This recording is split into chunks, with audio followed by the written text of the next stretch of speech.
नमस्कार, मेरा नाम डॉक्टर सुचारिता आनंद है और मैं सीनियर कंसल्टेंट हूँ neurology department care hospital Bhubaneswar. आज हम बात करते हैं कि जो वर्किंग फीमेल्स है उसमें माइग्रेन का रिस्क इतना ज़्यादा क्यों होता है।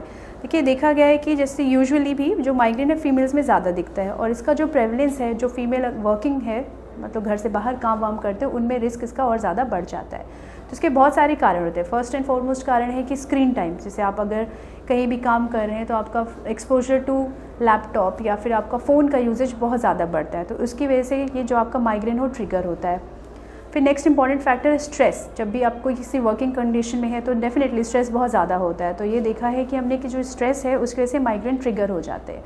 तो जितना थ्रेशोल्ड नॉर्मली किसी को माइग्रेन होने का होता है वो वर्किंग फीमेल्स में थोड़ा ज़्यादा हो जाता है। ओके, थर्ड मोस्ट इंपॉर्टेंट कारण है, जैसे सपोज आपका ऑफिस कहीं घर से दूर है तो आप जो जर्नी करते हो, सुबह का स्ट्रेस, जर्नी का स्ट्रेस और एक्सपोजर टू पोल्यूशन, इन सब चीज़ों से भी माइग्रेन का रिस्क ज़्यादा बढ़ने लगता है। लैक ऑफ स्लीप हो गया कि आपको सुबह जाना है तो आपका जो स्लीप टाइमिंग है वो थोड़ा शॉर्टन हो जाएगा, तो आप कम नींद लेते हो, या फिर जो भी नींद होती है वो स्ट्रेसफुल कंडीशन की वजह से, स्ट्रेसफुल रीज़न की वजह से थोड़ा आपका स्लीप जो है वो पूरा एडिक्वेट स्लीप नहीं होता है, बीच बीच में टूटता है। तो वो एक बहुत इंपॉर्टेंट कारण है आपका माइग्रेन का।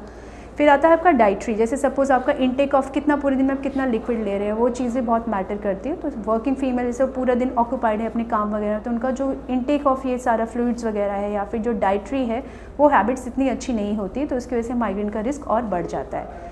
फिर आपका है lack of exercise and physical activity. If you are in a sitting job तो आप बहुत टाइम बैठे रहेंगे, स्क्रीन टाइम में अपना लैपटॉप के सामने काम करते रहेंगे, तो भी आपका माइग्रेन का जो रिस्क है काफ़ी ज़्यादा एग्रेवेट हो जाता है।